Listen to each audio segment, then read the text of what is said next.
Shalom, serviteurs de Dieu. Je vous salue au nom précieux de notre Seigneur et Sauveur Jésus-Christ, notre Maître, notre employeur. Merci à Dieu le Père pour l'opportunité qu'il m'accorde de partager avec vous sa parole. Merci également à mon très cher frère, le pasteur Bienvenu à Kassia Tambwe, pour m'avoir choisi afin de partager avec vous, afin de participer à ces programmes. Merci à vous, éminents serviteurs et servantes de Dieu, pour tous ces messages combien profonds, combien bénissants que vous ne cessez d'envoyer dans ces forums. Merci particulièrement à vous tous et toutes qui avez exploité ces thèmes. Vous nous avez bénis. Trouvez ici l'expression de ma gratitude pour ce travail que vous êtes en train de faire dans ces groupes. Moi, c'est votre frère, Micho Onyx Kalala. J'interviens depuis la ville de Matadi, au Congo central. Rapidement, je vais nous proposer un texte qui va faire l'objet de notre partage pendant quelques minutes. Je suis dans 1 Roi chapitre 17e. Je dois normalement lire du 1er au 10e verset, mais pour gagner le temps, je commence au 2e verset, je vais m'arrêter au 5e. J'ai lu au nom de Jésus-Christ. Ses mères dit ceci. Après cela, l'Éternel dit à Élie, quitte ces lieux, va vers l'est et cache-toi dans le ravin du torrent des Kérites, à l'est du Jourdain. L'eau du torrent te servira de boisson, et j'ai ordonné aux corbeaux de te nourrir là-bas. Élie partit donc et fit ce que l'Éternel lui avait demandé. Il alla s'installer près du torrent des Kérites, à l'est du Jourdain. Bien-aimés, s'il m'est demandé de vous proposer un sous-thème, je dirais ceci. Le serviteur confiant. Le serviteur confiant. Je vais ici parler de la confiance que doit avoir un serviteur de Dieu vis-à-vis de son Dieu. De la confiance qu'un serviteur, qu'un doulos doit avoir vis-à-vis de son maître. Ici, nous avons Élie, le Tishbite, un homme qui fait son entrée en scène d'une manière particulière. Vous savez, pour plusieurs serviteurs de Dieu, de la Bible, les personnages bibliques, vous trouverez cette phrase ordinaire qui revient tout le temps, du genre, la parole de Dieu fut adressée à tel, la parole de Dieu fut adressée à tel, quand Dieu les appelait pour qu'il les enrôle dans son armée. Et pour les autres, c'était une conversation directe. Dieu l'a fait avec Jérémie par exemple. Dieu l'a fait avec Jérémie. Il lui a fait voir qu'avant qu'il ne soit formé dans les entrailles de sa mère, Dieu l'avait déjà établi. Mais pour Élie, nous ne voyons pas cette conversation avec le Seigneur. Nous ne voyons pas un prophète aller lui dire, voilà, ainsi parle l'Éternel. C'est quelqu'un qui apparaît. Nous ne connaissons ni son père ni sa mère. Nous ne connaissons pas sa famille, son ascendance.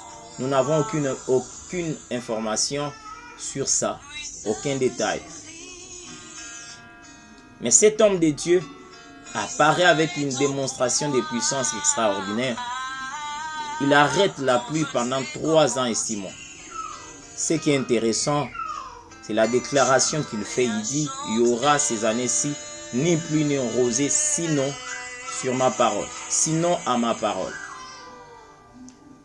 Ceci déjà révèle la confiance qu'Élie avait en lui-même. La confiance de soi. Bien-aimé, ceci révèle la connaissance de son identité. Élie connaissait exactement qui il était. Il connaissait ce qu'il avait. Élie avait foi en lui. Parce que quelquefois, c'est cette dimension de foi qui pose problème. Nous croyons que Dieu peut tout, Dieu a tout. Mais quand nous nous regardons, nous nous disons, oh, nous ne sommes pas bons. Un peu comme Sarah, quand la parole lui a annoncé qu'elle allait avoir un fils, elle n'a pas douté de Dieu, mais elle commence à douter d'elle et dit, je suis déjà usée, mon mari est âgé. Donc c'est au fait ça avec nous. Mais Élie nous montre qu'il avait confiance en lui-même. Il connaissait son identité. Ce n'était qu'une parenthèse. Mais lorsque ce qu'Élie a déclaré se réalise ou commence à se réaliser, Dieu va dire à son serviteur, va au torrent des Kérith. Là, l'eau du torrent te servira de boisson. Et moi, Dieu, j'ai ordonné aux corbeaux de te nourrir là-bas. Là-bas où? Au torrent des Kérith. La première question, bien-aimé. Sommes-nous à l'endroit voulu par Dieu? Sommes-nous au torrent des Kérith? Sommes-nous dans notre torrent des Kérith? Le torrent des Kérith peut être ta terre d'émission, peut être une entreprise quelconque, peut être un travail divin que tu veux faire, une croisade, quelque chose. La question c'est de savoir, est-ce que c'est sur la parole du Seigneur que nous sommes en train de le faire? Est-ce que c'est là où le Seigneur nous attendait? Sommes-nous au bon endroit? À supposer que Élie était allé ailleurs, parce que le Seigneur, ou soit dans un autre torrent, parce que le Seigneur précise, il dit, va au torrent des Kérith. S'il y a un torrent des Kérith, peut-être qu'il y avait aussi un torrent de tel endroit, de tel nom. Peut-être qu'il y avait aussi d'autres torrents aux environs. Le Seigneur précise, va au torrent des Kérith. Souvenez-vous, lorsqu'il déplace Abraham de sa patrie, de la maison de son père, il dit, tu iras vers un pays que je t'indiquerai.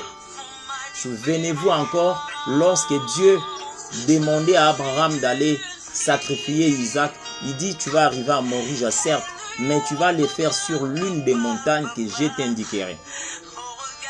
C'est à Dieu de choisir l'endroit. C'est à Dieu de nous dire ce qui doit être fait. Et l'homme de Dieu, Élie, s'est levé. Il est allé, la Bible dit au verset 5e, Élie fait exactement ce que Dieu lui avait demandé. Faisons-nous exactement ce que Dieu nous demande. Élie est parti. Vous savez, partir au torrent des Kérith, oui, c'est bien. Lorsqu'on voit torrent, on a l'idée de l'eau. Lorsqu'on voit torrent, on voit l'eau. Mais là où la chose devient encore compliquée, c'est quand Dieu vous dit, vous serez nourri par un corbeau. Tu as déjà l'eau parce que le torrent est là, mais tu dois attendre un corbeau dont tu ne sais même pas s'il viendra à quelle heure.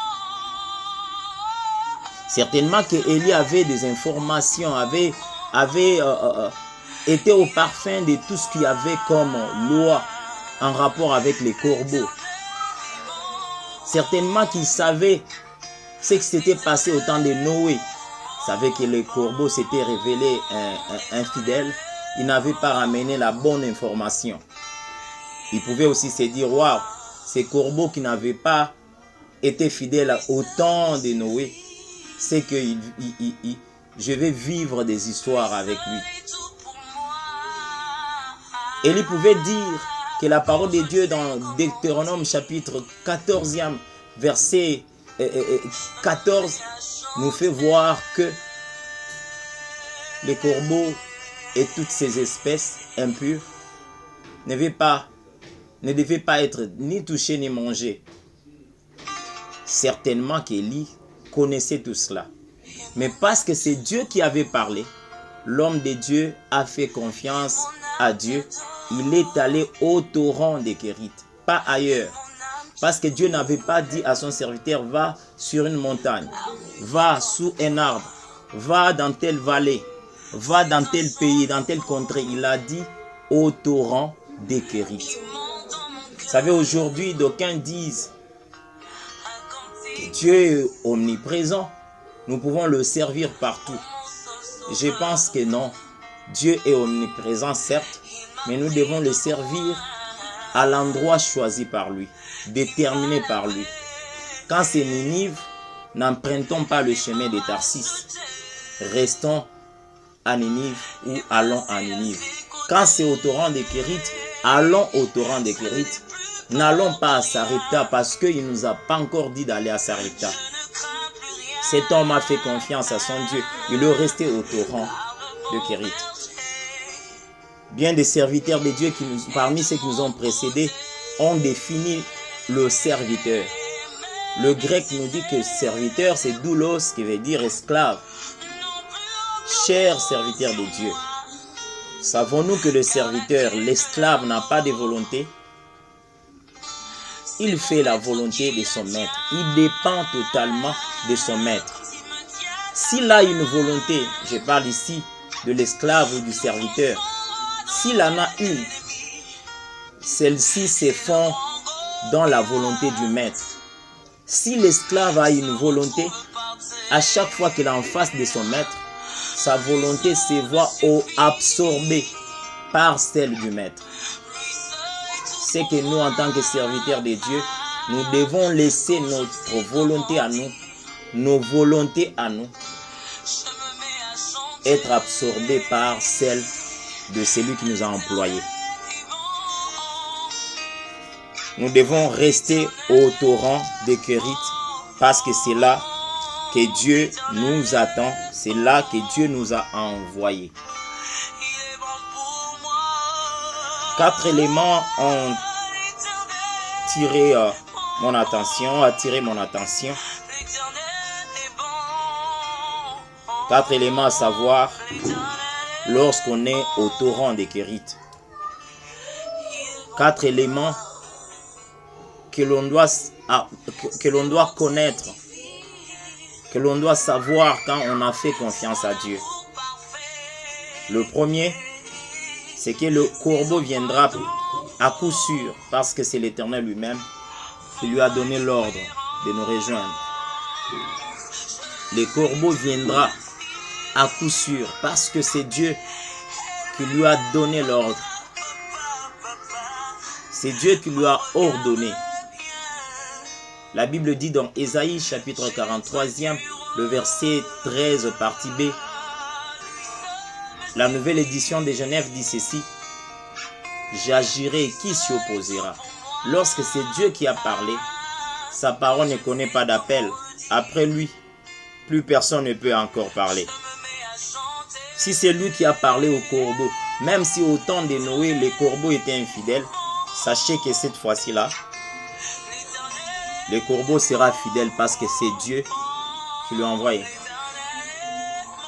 Et la deuxième des choses, c'est que le corbeau n'ira pas ailleurs qu'au torrent des Kérith. Parce que Dieu n'a pas dit, Dieu n'a pas cité un autre nom. Dieu n'a pas cité 2, 3, 4 noms pour que le corbeau soit confus. Dieu a dit au torrent des Kérith. C'est là qu'il a ordonné au corbeau de te rejoindre. Le troisième élément, c'est que il faut rester au torrent parce que c'est là que le corbeau a reçu l'ordre de te rencontrer. Il faut rester au torrent parce que c'est là que le corbeau a reçu l'ordre de te rencontrer. Le quatrième élément, il faut rester au torrent pour avoir la révélation de la prochaine étape. L'étape prochaine était celle d'aller à Sarepta, de rencontrer la veuve de Sarepta. Il fallait rester au torrent. Il fallait rester au lieu de la volonté de Dieu afin de recevoir la prochaine révélation. Et la dernière des choses, ou les derniers éléments, le cinquième, nous devons savoir que bien qu'omniprésent, Dieu ne nous bénit pas partout. Dieu nous bénit au lieu du rendez-vous avec lui. Quand Dieu te dit à Ninive, va à Ninive. Sinon, tu vas passer des temps compliqués à Tarsis. Tu vas passer des temps compliqués dans les entrailles du poisson. Tout simplement parce que tu n'as pas fait confiance à Dieu.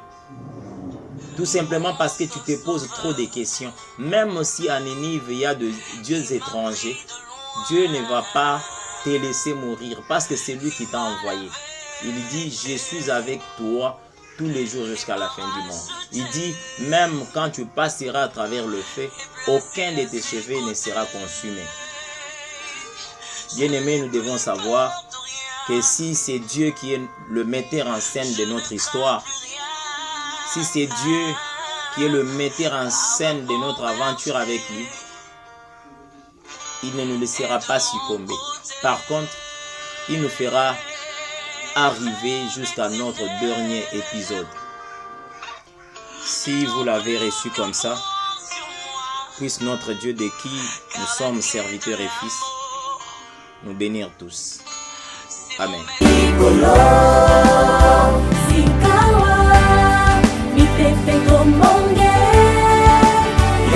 Bonjour, bien-aimés dans les Seigneurs, bonjour les man of God, bonjour les hommes de Dieu. Moi c'est Magellan Moulumba, je remercie les Seigneurs pour cette opportunité qu'il me donne et je rends grâce à Dieu pour tous les serviteurs de Dieu qui ont intervenu avant moi et dont j'ai vraiment apprécié les messages que j'ai eu le temps de suivre et de resuivre encore. J'ai béni les Seigneurs pour les administrateurs du groupe, particulièrement Papa Bienvenu à Cassia, que le Seigneur pense à vous. Et j'ai béni le Seigneur pour le thème qui nous a été donné sur les hommes de Dieu, les serviteurs de Dieu. Alors, j'ai apprécié la manière dont tout a été défini par différents hommes de Dieu et c'était vraiment merveilleux et extraordinaire. Les caractéristiques qui y ont été énumérées sont indispensables à l'œuvre du Seigneur. Je veux aussi ajouter juste un plus à ce qui a déjà été dit par la grâce de Dieu et cela nous permettra de continuer à recevoir du Seigneur. Permettez-moi de prier. Seigneur Jésus, merci pour ta grâce et ta faveur ce matin. Merci pour le Saint-Esprit.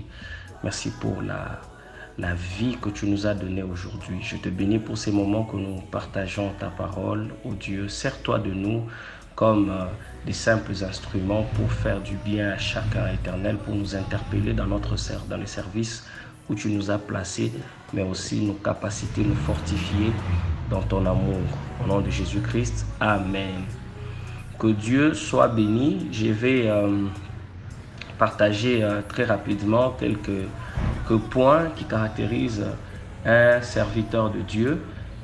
J'ai aimé, le pasteur Yannick a très bien parlé du fait que nous devons servir le Seigneur avec humilité, avec simplicité de cœur, avec dévouement. J'ai aimé tout ce qui a vraiment été partagé par différents hommes de Dieu. C'était très bien, le berger Cédric Kabea, et tout était extraordinaire. Je voulais juste ajouter peut-être un ou deux points là-dessus, par-dessus ce que nous avons déjà vu. Il y a un passage que j'aime beaucoup, c'est lorsque l'apôtre écrit aux Colossiens, dans Colossiens chapitre 3, c'est un passage où l'apôtre est en train de présenter une série d'attitudes qu'il faudrait avoir entre frères. Et le verset 13 m'intéresse, l'apôtre dit ceci: supportez-vous les uns les autres. Et la version Alfred Cohen dit: portez et supportez-vous les uns les autres. Et j'aime cette version parce qu'au fait, je réalise qu'il est difficile, voire impossible, de supporter quelqu'un que vous n'avez pas porté. Il est difficile de supporter quelqu'un que vous n'avez pas ni porté dans vos prières, ni porté dans votre cœur. Alors, en tant que serviteur de Dieu, l'une des responsabilités qu'on a, c'est de porter et de supporter les autres. Pourquoi? Parce que nous sommes placés pour attirer les autres vers le Seigneur. N'oubliez pas, le Seigneur nous a confié les ministères de la réconciliation. Ainsi, nous avons de temps en temps des gens que nous devons conduire, des gens que nous devons orienter. Alors, l'une des choses, l'une des caractéristiques que nous devons avoir en tant que serviteurs de Dieu, c'est d'être capable de porter les autres et de les supporter. Parlant de porter, je voudrais dire d'abord porter par la prière. Par la prière parce que un serviteur de Dieu doit être un fervent intercesseur. C'est lui qui présente les autres, les besoins des autres devant le Seigneur. Je me souviens quand j'étais encore à l'école de dimanche, j'avais un moniteur que j'aimais beaucoup, je l'aimais tellement. Alors une fois, je lui pose la question, mais papa, pourquoi je vous aime comme ça? Il me répond, c'est parce que je te porte trop dans mes prières. Et puis il me dit, si tu veux que tes frères aient beaucoup d'amour pour toi, apprends à les porter dans la prière. Ah, cette phrase-là, je l'ai retenue jusqu'à ce jour et ça m'a aidé à apprendre à porter mes frères dans les prières. Et la Bible dit ceci, plutôt Colossiens que j'étais en train de lire, le Seigneur nous recommande de porter. Vous allez voir que le Christ a porté les apôtres. C'est comme ça qu'il pouvait dire à Simon, il dit, Simon, le diable t'a réclamé pour t'écribler, mais moi, j'ai prié pour toi. Parce que le Christ était un bon leader et il savait porter les autres. Il savait les porter dans les prières. Et ce n'est pas en vain que vous pouviez remarquer un dévouement auprès des apôtres qui aimaient beaucoup le Seigneur et qui aimaient suivre les enseignements du Seigneur. La Bible dit dans Ephésiens 6, 18, faites tout le temps par l'Esprit toutes sortes de prières, de supplications. Veillez à cela avec une entière persévérance et priez pour tous les saints. Et c'est la partie qui m'intéresse, prier pour tous les saints. En tant qu'enfants de Dieu, il est impossible que nous nous présentions devant Dieu seulement avec nos propres désirs, avec nos propres besoins, sans pourtant penser à ceux-là qui sont autour de nous et en dessous de nous. Par la grâce du Seigneur, nous devons apprendre à porter, nous devons être des intercesseurs. La Bible dit dans Ésaïe 62, chapitre 6 à 7, verset 6 à 7, la Bible dit ceci, « Sur tes murs, Jérusalem, j'ai placé des gardes. Ils ne s'éteindront ni jour ni nuit. Vous qui l'a rappelé au souvenir, vous qui rappelez au souvenir de l'Éternel, point de repos pour vous, et ne lui laissez aucun relâche jusqu'à ce qu'il rétablisse Jérusalem et la rende glorieuse sur la terre. » Voyez-vous, le Seigneur a établi des gens à qui il instruit de ne pas laisser, de ne pas se fatiguer, de ne pas se lasser dans la prière pour la ville, pour ceux-là qui sont avec eux. Donc, je voudrais vraiment présenter cela. Un homme de Dieu, un serviteur de Dieu doit apprendre à porter les autres dans la prière. Deuxième point, j'étais en train de dire, portez et supportez-vous. La capacité de supporter les autres. Très souvent, vous allez remarquer que quand il y a un pasteur ou un serviteur de Dieu, il est plutôt demandé aux gens qui sont au service de cet homme de Dieu de supporter leur pasteur, d'apprendre à les supporter. Et très souvent, ce n'est pas mauvais parce que la Bible dit, serviteurs, supportez vos maîtres même s'ils sont durs de caractère. Oui, c'est vrai. Mais aussi, nous devons savoir qu'en tant que serviteurs de Dieu, ceux-là que Dieu a placés autour de nous et même dans le service que nous faisons pour le Seigneur, nous devons apprendre à supporter les autres, à être patients. Tant que l'autre n'est pas devenu, Christ n'est pas complètement formé en lui, il nous faut user de patience envers cette personne, les porter et vraiment les supporter. Vous allez remarquer qu'en lisant la Bible, une histoire se passe entre Simon, Pierre et Jésus-Christ. Voyez-vous, Simon-Pierre, c'est le gars qui aimait tellement le Seigneur, qui était tout le temps avec le Seigneur. Il suivait ce que le Seigneur disait. Voyez-vous. Et le Seigneur leur a dit un jour une chose dans Matthieu 10, 33. Le Seigneur Jésus a dit, quiconque, Matthieu 10, verset 32 et 33, il dit, quiconque me confessera devant les hommes, je le confesserai aussi devant mon Père qui est dans les cieux. Mais quiconque me réunira devant les hommes, je les réunirai aussi devant mon Père qui est dans les cieux. Le Seigneur est en train de parler aux apôtres. Il dit, quiconque me réunira, je vais aussi les régner devant le Père.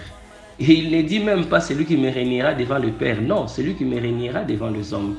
Et lorsque vous lisez la parole, vous allez remarquer qu'il est arrivé que Pierre puisse régner le Seigneur. Les pierres qui réunissent le Seigneur là, c'est quelqu'un qui, après quelque temps, reste le pasteur de l'église primitive. Voyez-vous, Pierre qui a régné le Seigneur, mais le Seigneur n'a pas plutôt suivi la parole qu'il leur avait dit. Pourquoi? Parce que le Seigneur a voulu sacrifier, c'est-à-dire ne pas s'appuyer sur les erreurs de Pierre, mais plutôt s'atteler sur l'avenir de Pierre. Voyez-vous, plusieurs hommes de Dieu aujourd'hui, quand vous commettez une erreur, carrément il vous annule. Il annule tous les projets même que Dieu lui avait dit. Même s'il vous disait, Dieu m'a parlé de toi, je dois te conduire à devenir un bon serviteur de Dieu. Mais il suffit que quelqu'un commette une erreur, on le sacrifie immédiatement. On sacrifie son avenir parce qu'il a commis une erreur. Il ne pouvait pas faire cela. Alors que c'est pas ce que le Seigneur Jésus fait. Pierre commet une erreur, mais Jésus, le Seigneur s'attelle plutôt sur l'avenir de Pierre, sur l'homme de Dieu que Pierre doit devenir. La Bible même dit que c'était grave. La Bible dit après avoir fait des imprécations. Donc Pierre avait tellement mal nié le Seigneur que si c'était autre personne, il allait carrément laisser tomber Pierre. Mais le Seigneur savait que pour que Pierre ici atteigne les niveaux que je veux pour servir, même s'il passait par là, ça va toujours le former. Donc même ces erreurs sont appelées à les former. Bien-aimés, en tant que serviteurs, nous devons avoir un cœur qui supporte les autres. Et Dieu soit béni, il y a des hommes qui savent supporter les autres. Il y en a vraiment. Et moi-même, j'ai expérimenté, je vois les gens qui supportent les autres et je comprends que c'est un appel que le Seigneur nous fait. Il nous faut supporter. Sans cela, nous n'aurons pas des serviteurs de Dieu accomplis parce que les gens commettront toujours des erreurs. Nous-mêmes aussi, nous en avons commises, mais le Seigneur a permis qu'il y ait des gens qui nous ont supportés. Et en tant que serviteurs de Dieu, nous devons avoir un cœur. Et la Bible dit ceci dans Philippiens chapitre 2, la Bible dit « Ayez en vous les sentiments qui étaient en Christ ». Les sentiments qui étaient en Christ. Il n'a point regardé son état d'égalité avec Dieu. Il s'est dépouillé lui-même. Voyez-vous? Donc, d'abord, avant d'arriver au troisième point, je voudrais insister sur le point où il faut supporter les autres, porter les autres, les supporter. Les porter dans la prière et supporter afin de les aider à transformer leur caractère. Troisième point, un serviteur de Dieu doit être un homme brisé et humble de cœur. Je vais insister, brisé et humble de cœur. Et là, je reviens sur Philippiens chapitre 2. Je voudrais un peu insister là. Voyez-vous, on parle de Christ, on parle de la manière dont il s'est dépouillé. Il s'est dépouillé lui-même. Et il est allé jusqu'à aller à la croix. Il s'est humilié. Et la Bible continue en disant, c'est pourquoi Dieu l'a souverainement élevé. Frères et sœurs, quelqu'un qui n'est pas humble de cœur ne saura pas servir le Seigneur correctement. Quelqu'un qui ne sait pas... D'ailleurs, c'est l'humilité qui nous permet même de supporter les autres. Voyez, et la Bible dit que l'humilité vous permet de voir les autres comme étant supérieurs à vous. C'est une nature même que les enfants de Dieu doivent avoir, la capacité d'être humbles. Que des hommes de Dieu imbus d'eux-mêmes, que des hommes de Dieu qui refusent toute forme d'humilité. Des hommes de Dieu qui n'aiment même pas qu'on les humilie. J'ai aimé quand pasteur Yannick était en train de donner l'exemple de comment est-ce que les pasteurs de Dieu et les hommes de Dieu aiment l'honneur et voire même ils se battent pour l'honneur. Vous allez voir, c'est vrai que, comme il a dit d'ailleurs, c'est vrai que ce sont on dit comment, les conséquences du service de Dieu. Quand vous servez le Seigneur, ce sont des bénéfices. Vous allez forcément recevoir l'honneur. Les gens vont vous honorer. Les gens vont vous accepter. Mais si ça devient notre quête de tout le jour, aïe, à ce moment-là, nous sommes perdus dans les services que nous devons rendre à Dieu. En tant que serviteur de Dieu, il nous faut être humble de cœur. Humble de cœur. Voyez l'exemple de Christ. Voyez, il y a beaucoup d'hommes de Dieu. D'ailleurs, très souvent, vous allez voir les hommes de Dieu donner l'exemple d'autres hommes de Dieu qui ont fait des choses et qui étaient humbles. Mais pour suivre ces exemples-là, là, ça devient compliqué. Donc, nous ne devons pas être prédicateurs de l'humilité sans nous-mêmes être humbles. Jésus s'est humilié. Il s'est humilié. Il a accepté l'ignominie. Vous savez, Dieu a souverainement élevé le Christ à cause de la qualité de son sacrifice. Voyez-vous? Et là même, je reviens à ce que l'homme de Dieu avait dit hier. Je pense que c'était hier. Il a dit un serviteur de Dieu doit être quelqu'un prêt à se sacrifier. Papa Archip Boulaboula, je crois, il avait dit un homme de Dieu doit être prêt à se sacrifier pour l'œuvre de Dieu. Un homme de Dieu doit être engagé dans le sacrifice. Et cela demande un cœur humble, bien-aimé dans le Seigneur. Si vous n'avez pas un cœur humble, il est impossible d'être correctement au service de notre Dieu. Et voilà, donc je voulais nous exhorter, ne sacrifions pas ceux qui sont autour de nous. Si je peux ajouter encore quelque chose de plus, c'est d'exhorter les bien-aimés à avoir le leadership de Christ. Voyez-vous, aujourd'hui, très facilement, les serviteurs de Dieu créent des barrières entre eux et les gens auprès de qui le Seigneur nous a envoyés rendre ministère. Pourquoi? À cause, je ne sais pas dire comment, mais il y a comme une barrière qui s'est créée. Les hommes de Dieu sont loin et la foule est quelque part là, en train de regarder au loin, incapable d'approcher. Bien-aimés, si nous servons le Seigneur auprès d'un peuple donné, c'est à nous de nous rendre disponibles pour ces peuples-là. C'est à nous d'être là. Alors Jésus était là et avec la foule au milieu d'eux et avec les apôtres. Regardez le leadership de Christ, au point où il y avait quelqu'un qui mettait sa tête sur le tronc de Christ. C'est extraordinaire. Je ne sais pas si dans cette génération, nous avons des serviteurs de Dieu tellement humbles et capables d'être avec leurs coéquipiers comme Christ était avec les apôtres. Je voudrais vraiment nous exhorter là-dessus. S'il y a un leadership que nous devons avoir, c'est le leadership de Christ. Parce qu'il n'y a pas un leadership qui ait cette qualité de ce que Christ nous a présenté comme leadership. Voyez-vous, ce que Christ a présenté, c'est la meilleure version du leadership. C'est lui notre modèle et il nous faut à tout prix être comme lui. Voilà les petits points que je voulais vraiment énumérer. J'insiste sur les premiers points, porter et supporter les uns les autres au point de ne pas sacrifier les autres bien-aimés.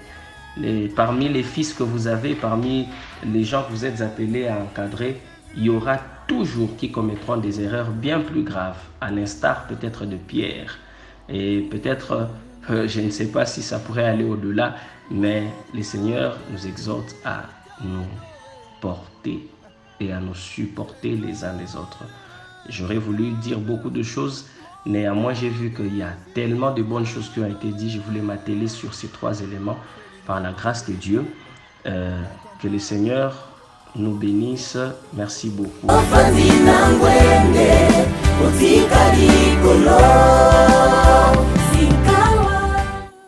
Bonjour homme de Dieu, mes salutations vous sont adressées à vous tous qui faites partie de ce groupe qui nous bénit tous les matins.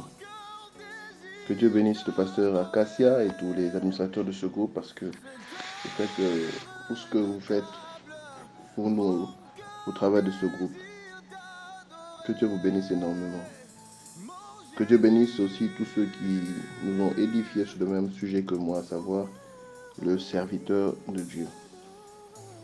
Le sous-thème que je vais exploiter ce matin est celui-ci. Le serviteur de Dieu et sa croissance personnelle ou son développement personnel. Prions le Seigneur.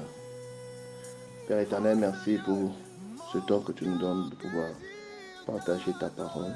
Merci pour ce moment que tu nous donnes, éternel. Merci de nous avoir choisis pour pouvoir parler de ta part à tes éminents serviteurs éternels. Nous savons quoi dire, éternel. Nous sommes et Père Tout-Puissant pour que toi tu puisses parler au travers de nous, Seigneur. Inspire-nous, Seigneur, et donne-nous de pouvoir édifier quelqu'un ce matin. Ton nom soit loué et béni à jamais au nom de Jésus-Christ. Amen. Merci au pasteur Acacia pour l'occasion qu'il nous donne de pouvoir apporter la parole de Dieu. Nous allons lire deux passages. Nous sommes dans 1 Timothée chapitre 4, du 13e au 16e verset. La Bible dit ceci: jusqu'à ce que je vienne, applique-toi à la lecture, à l'exhortation, à l'enseignement. Néglige pas le don qui est en toi, qui t'a été donné par prophétie avec l'imposition des mains de l'assemblée des anciens. Occupe-toi de ces choses, donne-toi tout entier à elles, afin que tes progrès soient évidents pour tous. Veille sur toi-même et sur ton enseignement, persévère dans ces choses, car en agissant ainsi, tu te sauveras toi-même et tu sauveras ceux qui t'écoutent. Parole du Seigneur. Nous allons lire un autre passage, l'Évangile selon Jean, au 15e chapitre. Nous lisons à partir du premier verset. Je crois que nous nous arrêterons au 4e, mais vous pouvez lire jusqu'au verset 11. Elle lui dit: je suis le vrai cep et mon père est le vigneron. Mon père est le vigneron. Je voudrais qu'on mette un accent sur ça. Mon père est le vigneron. Tout sarment qui est en moi et qui ne porte pas de fruits, il le retranche. Et tout sarment qui porte du fruit, il le monde afin qu'il porte encore plus de fruits. Déjà, vous êtes purs à cause de la parole que je vous ai annoncée. Demeurez en moi et je demeurerai en vous. Car comme le sarment ne peut de lui-même porter du fruit s'il ne demeure attaché au cep, ainsi vous ne pouvez non plus si vous ne demeurez en moi. Amen. Parole du Seigneur. Voilà, je disais que j'allais intervenir sur le serviteur de Dieu, sa croissance personnelle ou son développement personnel. Je ne vais pas revenir sur sur qui est le serviteur de Dieu. Cela a été bien abordé par plusieurs avant moi. Mais je voudrais apporter une pierre à ce grand travail qui se fait au travers de ce thème, en nous exhortant à ne pas oublier que nous sommes appelés aussi, malgré que nous sommes les responsables, serviteurs de Dieu, pasteurs, apôtres et tous les autres noms que nous pouvons porter. Malgré tout ça, nous sommes appelés à aussi grandir, à continuer à grandir, à continuer à croître, à nous développer nous-mêmes pour être encore plus utiles à cette œuvre, plus utiles au peuple du Seigneur. Le progrès d'un serviteur de Dieu, selon l'apôtre Paul à son fils Timothée, doit être évident de tous, c'est-à-dire doit apparaître clairement. Il n'aura pas besoin d'être démontré. Nous devons travailler à cela, à progresser. Le progrès doit être évident de tous. Le serviteur de Dieu doit être un modèle de croissance. Le serviteur de Dieu doit être un modèle de progrès, un modèle de réussite. Il ne doit pas être parmi ceux qui disent des choses qu'eux-mêmes ne vivent pas. Il ne doit pas être parmi ceux qui racontent des choses à la chair et puis après ils ne les vivent pas eux-mêmes. Il doit être le premier à vivre ce qu'il prêche. Il doit être le premier à expérimenter la parole qu'il prêche. Les fidèles ne doivent pas nous suivre seulement parce que nous avons été établis sur eux, mais ils doivent nous suivre parce que nous sommes le reflet de ce qu'ils entendent. Parce que nous sommes des modèles en parole. Nous sommes des modèles en conduite. Nous sommes des modèles en charité. Nous sommes des modèles en pureté. Nous sommes des modèles en foi. Nous devons aussi savoir que les fidèles que nous encadrons grandissent. Ils croissent. Et qu'ils ont besoin de recevoir encore plus de nous. Ils ont besoin de recevoir encore et encore de nous. Et dès qu'ils ne recevront plus rien de nous, ils risqueront de nous mépriser, comme dit l'apôtre Paul à Timothée, que personne ne te méprise, mais sois un modèle. Alors continuons à grandir en connaissance, continuons à grandir en expérience. Il n'y a pas de limite en matière de croissance, il n'y a pas de limite en matière d'apprentissage. N'arrête pas de grandir jusqu'à la mort. La nature nous l'enseigne. Celui qui arrête de grandir, c'est la mort. Il est mort. Donc on n'arrête pas le processus de croissance. N'arrêtez pas le processus de croissance en vous. N'arrêtez pas le processus de progrès en vous. Continuez à progresser. Continuez à grandir. Continuez à croître. Quel que soit votre âge, il y a toujours lieu de grandir dans ce que vous faites. de grandir en connaissance, de grandir en expérience, de croître dans ce que vous faites. Alors nous allons aborder 3 moyens de croître. Nous allons le dire en résumé. Il y a, le premier moyen, c'est la formation. Le deuxième moyen, c'est l'information. Et le troisième moyen, c'est la transformation. La formation et l'information, je dirais, sont la part de l'homme et la transformation, c'est la part de Dieu. Comme disait l'apôtre Paul, je semais, Apollos a arrosé, mais c'est Dieu qui fait croître. Premier moyen pour grandir, c'est la formation. Le serviteur de Dieu doit savoir qu'il a besoin de se former. Il y a les universités pour cela, il y a des centres de formation, il y a des lieux d'encadrement. On peut même se former de manière autodidacte. Mais travaillons, donnons-nous à la formation. C'est très important. Arrêtons de conduire l'Église de Dieu ou de diriger les fidèles, de paître le peuple, le troupeau du Seigneur sans connaissance. De paître le troupeau du Seigneur avec beaucoup d'erreurs. Mais travaillons à grandir, travaillons à aller à grandir, à aller à vivre la maturité, de manière à éviter certaines erreurs que nous commettons. Il y a des erreurs que nos aînés ont commises. Ils voudraient bien que nous ne les commettions pas aussi. Alors il y a l'encadrement pour cela, il y a la formation pour cela. Donnons-nous à cela, sans gêne, sans gêne, sans recul. Donnons-nous à la formation, c'est très important. Deuxième moyen, c'est l'information. Allez auprès des aînés pour apprendre. Posez des questions auprès des mentors. Et toujours quelqu'un qui peut vous donner quelque chose que vous n'avez pas. Beaucoup négligent cet aspect. Ils ne veulent pas s'humilier pour apprendre.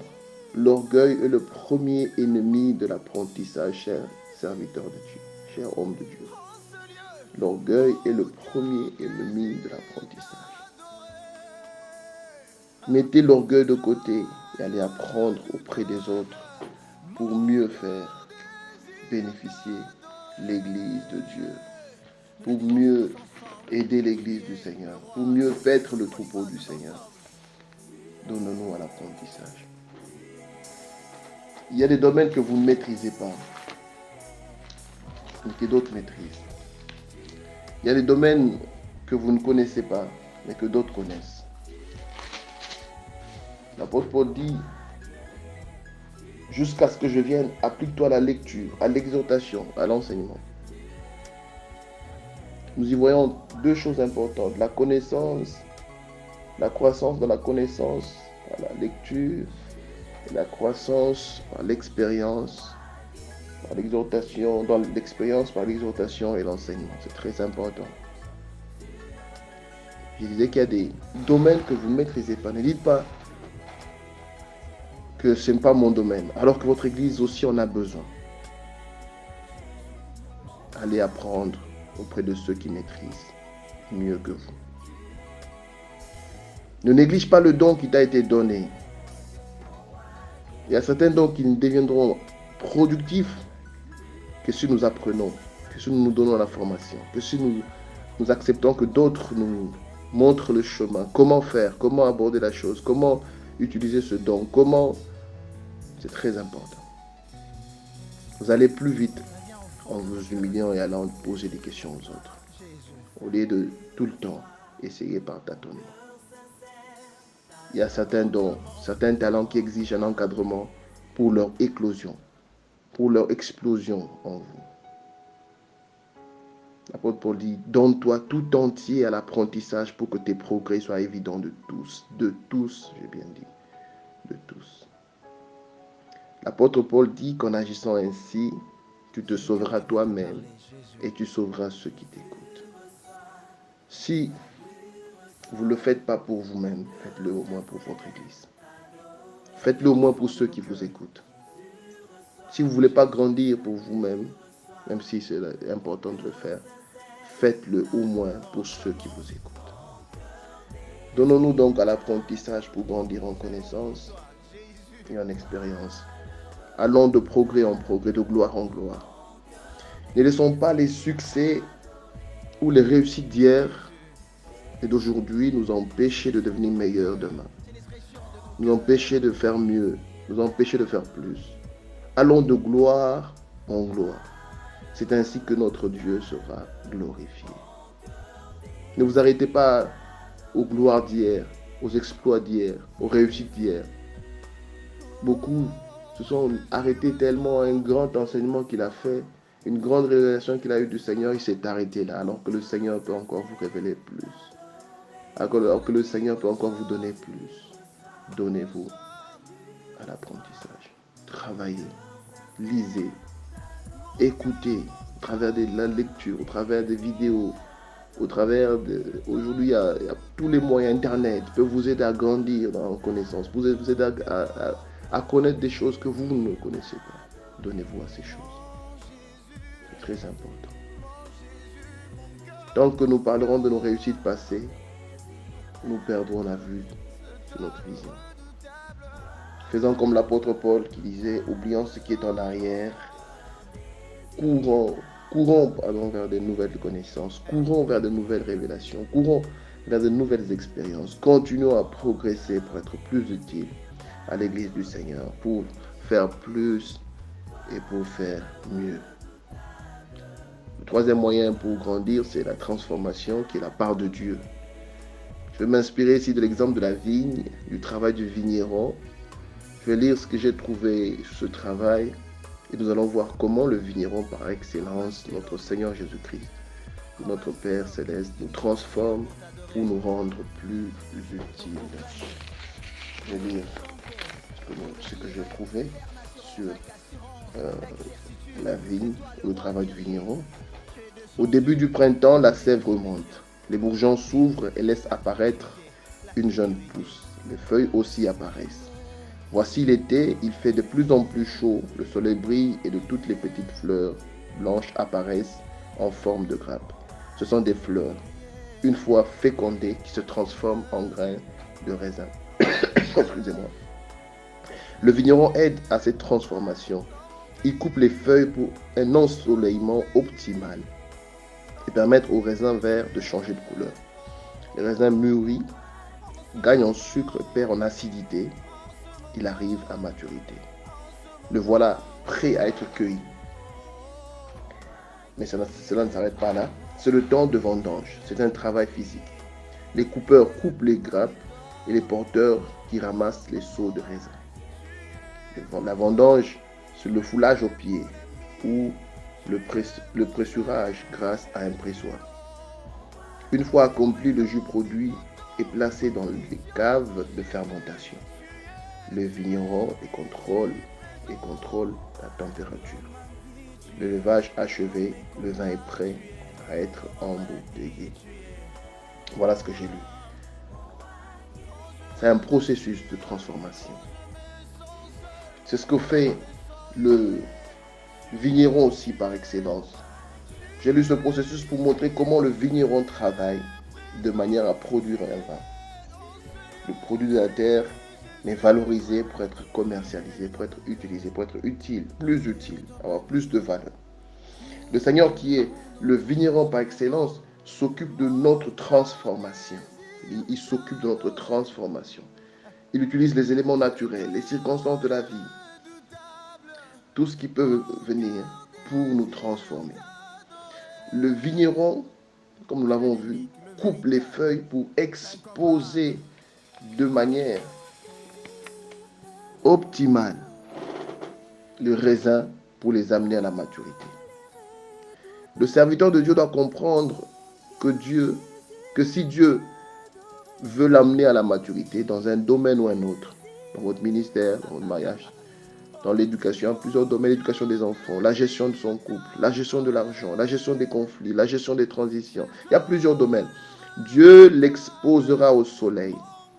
Il coupera les feuilles qui le gardent à l'ombre pour qu'il soit mieux exposé à la chaleur du soleil, pour le transformer et le rendre utile ou plus utile pour les autres.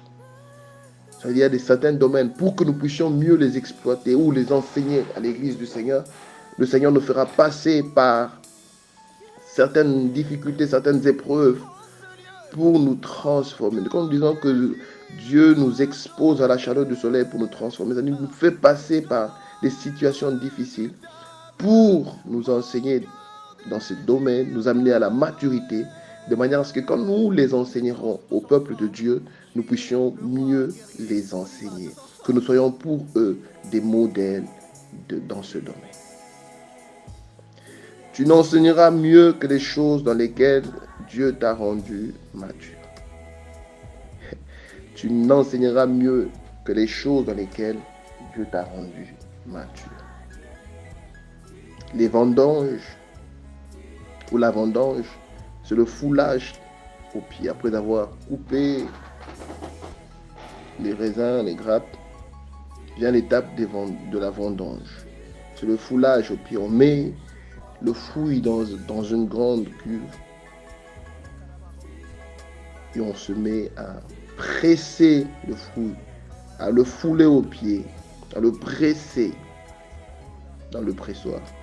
Les raisins sont piétinés, elles sont pressées, mais c'est pour produire le vin qui a plus de valeur que les raisins, qui est plus recherché, exposé dans les grandes boutiques. Dieu te fera passer, homme de Dieu, dans des situations où tu seras piétiné, dans des situations où tu seras écrasé, dans des situations où tu seras pressé. Mais n'oublie pas que c'est une étape de la transformation, une étape de la croissance. Dieu est en train de chercher à t'emmener à la maturité dans un certain domaine de ta vie. C'est donc une phase très importante.